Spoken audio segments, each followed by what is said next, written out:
अस्सलाम वालेकुम, क्या हाल है आप सब लोगों के। उम्मीद करती हूँ आप सब लोग बिल्कुल ठीक ठाक होंगे, खुशबाश होंगे और बहुत ही मज़े में होंगे। तो यहाँ पर जी सर्दियों की आमद हो चुकी है। बहुत ही ज़बरदस्ती ठंड हमारे शहर कराची में जी पड़ चुकी है। तो इसी के साथ मैं बहुत ही मज़ेदार सी रेसिपी आप लोगों के साथ शेयर कर रही हूँ, मूली की भुजिया, जो कि अक्सर और बेशतर ख़वातीन को बहुत ही ज़्यादा पसंद होती हैं और जो ओल्ड होती हैं ख़ास तौर पर उन्हें तो बहुत ही ज़्यादा फेवरेट होती हैं। यहाँ पर ये मेरी दादी अम्मा बनाती थी और उनके बाद जो है मैंने ये फ़र्स्ट टाइम ट्राई की है और यकीन कीजिएगा बहुत ही कमाल की बनी थी। तो यहाँ पर मैंने एक मूली के पत्तों को चॉप कर लिया है और 1 पाव मूली ले ली थी, बारीक बारीक चॉप कर ली है। हाफ़ कप से भी कम कुकिंग ऑयल यहाँ पर मैंने अपने पतीली के अंदर शामिल कर दिया है।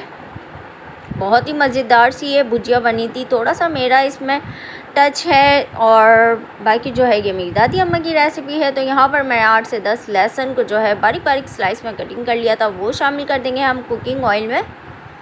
और ये लहसुन को हमने इतना फ्राई करना है कि जी लहसुन का कलर जो है बिल्कुल से फ्राई होने के बाद गोल्डन गोल्डन ज़बरदस्त सा हो जाए, क्योंकि लहसुन की खुशबू से जो है मूली की जो स्मेल होती है, एक अजीब सी स्मेल होती है जो कि किसी को भी नहीं पसंद आती। अगर मूली घर में बन जाए तो सब भी चिढ़ते हैं और कहते हैं जी बहुत ही बदबूदार आप लोगों ने चीज़ बना ली है। तो जी नहीं, अगर आप मेरी ये रेसिपी ट्राई करेंगे तो मुझे 100% यकीन है कि आपके घर में बिल्कुल गंदी स्मेल नहीं आएगी और खुशबू आएगी, बल्कि तो और ये मूली की भुजिया जो है सभी को पसंद आएगी। तो यहाँ पर 8 से 10 ले लेनी है साबुत मिर्ची और इन्हें हमने तोड़ लिया है और तोड़ने के बाद जी हमने डाल दिया है लहसुन के अंदर, जो कि फ्राई हो चुका था। ऑयल हमारा है साथ में और कुड़कुड़ा चुकी हैं हमारी मिर्चें भी। इसी के साथ हमने यहाँ पर मूली और मूली के पत्ते शामिल कर दिए, जिन्हें हमने वॉश करने के बाद अच्छे से इनका पानी जो था वो ड्रेन कर लिया था और बिल्कुल यहाँ पर ड्राई हमने शामिल करना है मूली और मूली के पत्ते। अच्छे से करना है मिक्सअप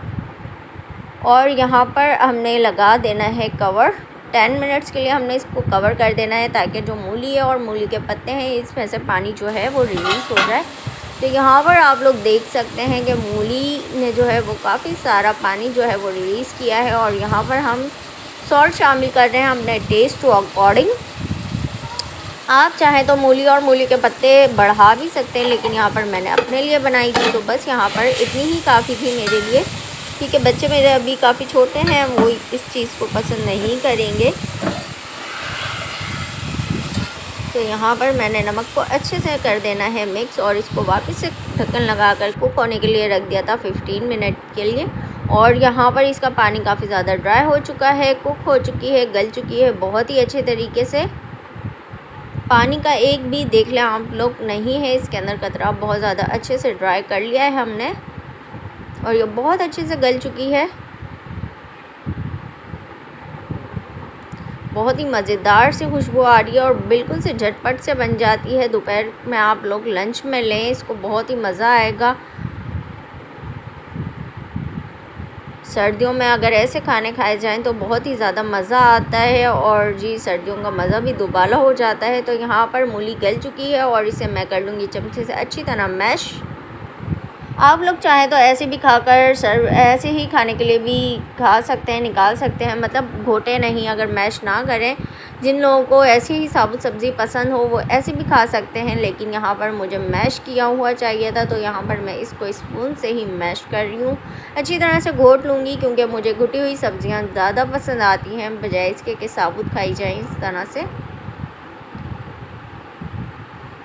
हमने यहाँ पर देखें जी मूली को बहुत अच्छे से मैश कर दिया है, इसके पत्ते और मूली को यकजान तरीके से हम लोगों ने इसके साथ मैश कर दिया है और इसका टेस्ट जो था बहुत ही ज़बरदस्त और बहुत ही मज़ेदार सा आया था। आप अगर खाएंगे तो भूल जाएंगे गोश्त पकाना।